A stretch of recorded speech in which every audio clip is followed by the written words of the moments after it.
President Donald Trump's ultimatum to end the war in Ukraine is set to expire in less than a week now, and we are already in a superpower showdown. In the latest, Trump has moved 2 nuclear submarines to the waters close to Russia. Trump's ultimatum to Putin to end the war in Ukraine is set to expire on 8th of August. If Russia does not stop its offensive in Ukraine by then, the president says he has threatened to impose harsh economic sanctions. But the posturing is now going beyond the diplomatic and the economic realm. With the U.S. moving its nuclear submarines close to Russia, nuclear prowess has now come into play. Trump's maximum pressure and peace through strength tactic is facing a sharp pushback from Moscow.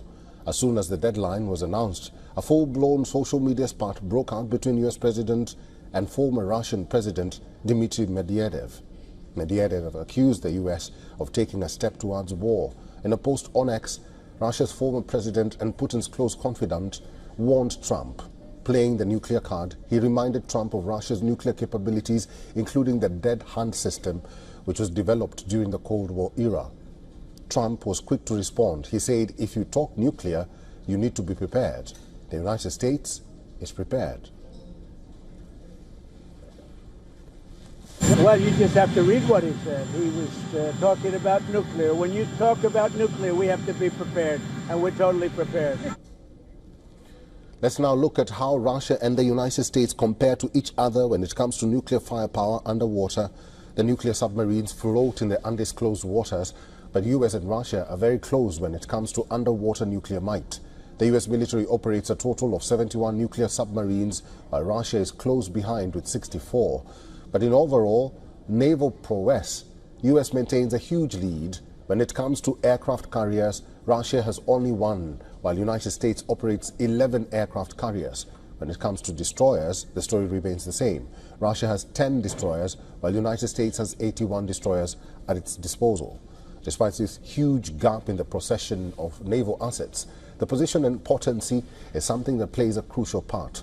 The United States military, including the Navy, has a vast global presence with over 750 bases in at least 80 countries. On the other hand, Russia has only a handful number of naval bases located abroad. Russia's nuclear-powered submarine K-329 Belgorod carries Poseidon, which is a nuclear-powered, nuclear-armed AUV designed to create a radioactive tsunami near coastal targets. 3M-22 Zyklon is a hypersonic anti-ship cruise missile which is capable of traveling at Mach 9 and potentially carrying a nuclear warhead. The Russia-US naval showdown goes beyond numbers. With position, power, potency and timing at play, it's hard to predict a clear winner in this potential superpower face-off.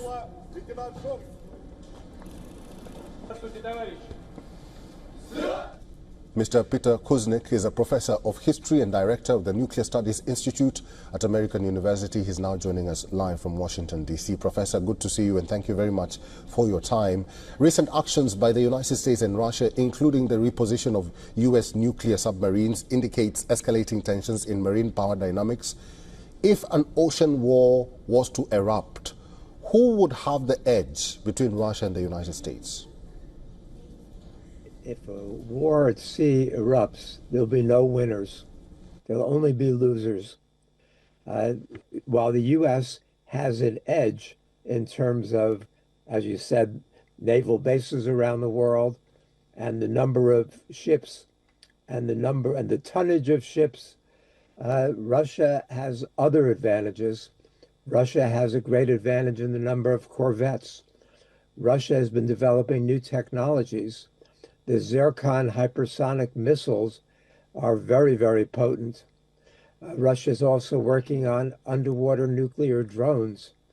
So there's not going to be any winner. If a war does break out and it turns to a nuclear war, as is very, very likely, then the future existence of life on this planet will be threatened. Professor Kuznick, despite the inflammatory statements by former Russian President Dmitry Medvedev, was it necessary for President Trump to reposition the submarines, and could there be consequences following Trump's move? It just takes us closer to nuclear war. You know, there is already a serious threat, both in the Pacific, around China and Taiwan and the South China Seas. There was the fighting between India and Pakistan recently, the fighting around in Ukraine. The world is just going the wrong direction. Instead of solving issues, resolving things diplomatically, there's a greater and greater reliance on military means right now, which is totally irrational. But what Trump is doing is very worrisome because he's playing a game of nuclear chicken at a time when Trump is unraveling psychologically. We saw what happened first with his trade wars against not only India, but the rest of the world, followed by his response to the bad economic news, the fact that the United States has the worst jobs report over a 3-month period since 2010, and then Trump firing the messenger, firing the head of the Bureau of Labor Statistics for delivering the bad news that was not manipulated, then his lying about it, and then his deploying nuclear subs toward Russia. You know, this is a man who's in the process of a meltdown. And for the man in the process of a meltdown to have access to the nuclear codes is terrifying. You have to remember that there's nobody in between Trump and the deployment of nuclear weapons. So do we know how rational Trump is? We know he's volatile. We know he's explosive. And we know that his past behavior is one of rash and impulsive behavior. In the nuclear age, you can't risk having a man with that kind of limited and explosive mentality in charge of nuclear weapons. Plus the fact that he's a pathological narcissist, which means that he doesn't really care what happens to other people. So I'm very worried right now.